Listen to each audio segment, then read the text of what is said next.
हो गया है। बड़े सौभाग्य की बात सभी है। साथियों को चैनल से जुड़े हुए सभी साथियों को नमस्ते।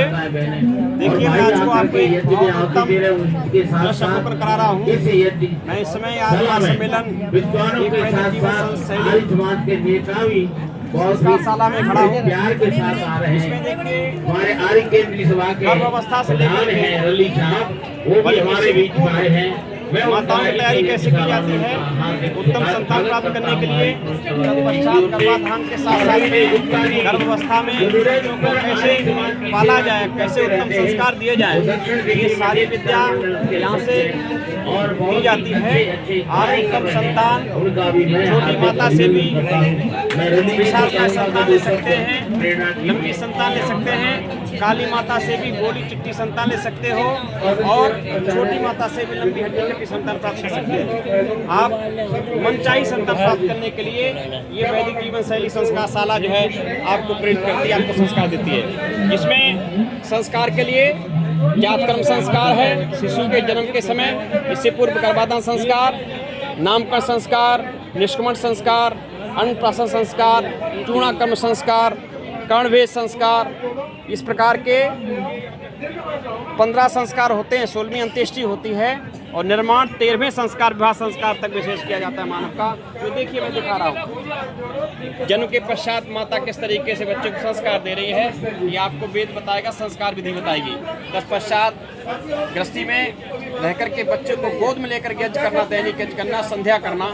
माता पिता दोनों ऋषियों की संतान इसी तरीके से पल्लवित हुआ करती थी, ऋषियों की संतान तब ऋषि बनती थी। तत्पश्चात माता छोटे बच्चे को कैसे व्यायाम करा रही है, कैसे इसको बलिष्ठ बना रही है, कैसे उछाल रही है, कैसे कुदा रही है, माता देख रही है। आगे जाकर कर्णवेद संस्कार हो रहा है, वहाँ पर आचार्य को बुला करके कांड छिदाए जा रहे हैं।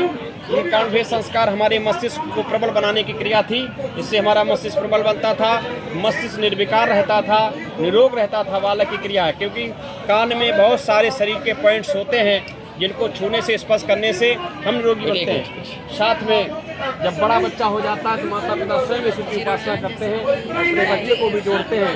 ये सारी संस्कार शाला में आपको सिखाया जाता है। आप संस्कार शाला में अवश्य जुड़िए। साथ में आगे यहाँ से फिर गुरुकुल में प्रवेश बालक हो जाता है। वेदारंभ संस्कार होने के पश्चात गुरु की आज्ञा में कैसे बालक साष्टांग प्रणाम करता है, इस तरीके से आगे गुरुवर जो हैं बच्चे को शिक्षा दे रहे हैं। कैसे ब्रह्मचारी वहाँ पर देख रहे हैं, आप शिक्षा ग्रहण कर रहे हैं। तत्पश्चात किस तरीके से दिशा ने इसका फॉलो।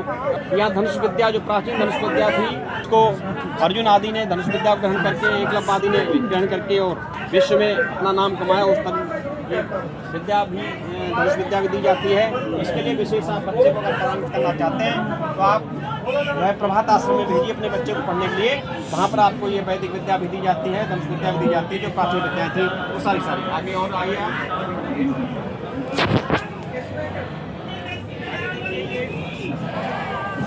यहाँ पर बच्चों को शिक्षा तो दी जा रही है, बच्चा विद्या अध्ययन भी है, साथ में आयुर्वेद का भी ज्ञान। क्योंकि आयुर्वेद का मतलब है आयु को लंबा कैसे कर सकते हैं हम 100 वर्ष से अधिक अपना जीवन निरोगी कैसे जी सकते हैं। ये छोटे छोटे ब्रह्मचारियों को ज्ञान हो जाए, हम जीवन को कैसे निरोगी बना सकते हैं, रोग बन जाए उसका निदान कैसे कर सकते हैं, हम रोगों से बच कैसे सकते हैं, ये आयुर्वेद आपको सिखाएगा। साथ में तलवार चलाना छोटे छोटे ब्रह्मचारियों को गुरुकुलों में सिखाया जाता है। पूरा सर्वांगीण विकास अगर दे सकता है तो केवल गुरुकुली शिक्षा दे सकती है। ये गुरुकुली शिक्षा के माध्यम से ये आपको ब्रह्मचारियों का निर्माण हो रहा है। आइए आगे और ये दृश्य में आप देखेंगे, हाँ देखिए ये यहाँ पर स्नातक फलित विद्या पूर्ण की तरफ है और ये विशेष यहाँ पर इनको ब्रह्म विद्या दी जा रही है।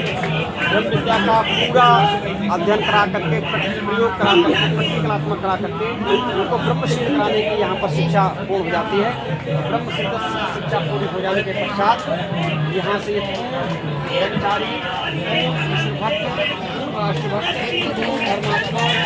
माता मातृ पितृभक्त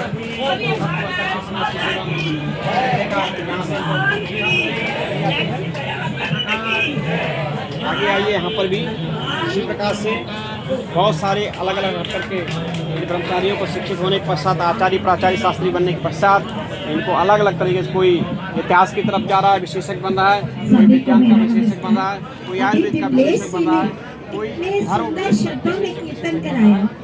कहते हैं जब बाहर निकलो तो दिमाग लेके निकलो, दिमाग में वो चीजें बिठाओ जो हमें अच्छी यहाँ पर लगती, भी लेकिन घर में जब गृहस्थी में घुसो पढ़े तो दिल अर्थात लेके सौंदर्य जाओ, का संस्कार भी कह सकते प्यार से हैं, सब या गृहस्थियों को उपदेश सदस्य करना, रहो गृह प्रवेश और करने तुम्हारी की फुलवाड़ी यहाँ पर खिलती विशेष है। उपदेश वचन दिया जा रहा अभी है, एक शिक्षा दी जा रही है। बात कही, हमारे विवाह मुझे संस्कार वो छू गई, में संस्कारों के माध्यम से नहीं होते हैं, और अभी लोग कहा संस्कार हमारे बिगड़ रहे हैं, तो संस्कार आने संस्कारों की अपेक्षा, तो संस्कारों के कारण ही हमारी संतान को संस्कारित हो रही है, हमारा समाज को संस्कारित हो रहा है। गंगा गया हुआ है, संस्कारों युक्त अपनी संतान बनाना मैंने चाहिए। वो मिस कर इस दी। तरीके से इस पूरा गंगा आपको में गोते लगाने का निश्चय किया है। आगे यहाँ पर मैं इस गंगा में गोते लगाऊंगी, तो ये गंगा ज्यादा पवित्र है क्योंकि वो गंगा नित्य बहती है और ये गंगा कभी कभी बहती है, तो इस गंगा में गोते लगाना हमारे लिए बहुत फायदेमंद है, क्योंकि सत्य ज्ञान की वो हमारे पाप नहीं धोती,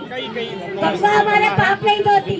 कभी आप सोचते कि गंगा हमारे पाप धोती है, लेकिन ज्ञान यहाँ अर्जन कर की रहे हैं। गंगा आइए इस सत्य ज्ञान गाने के लिए लेने के विराम देते हैं। कारण आगे अगले वीडियो में फिर आपसे मिलेंगे, तब तक के लिए नमस्कार।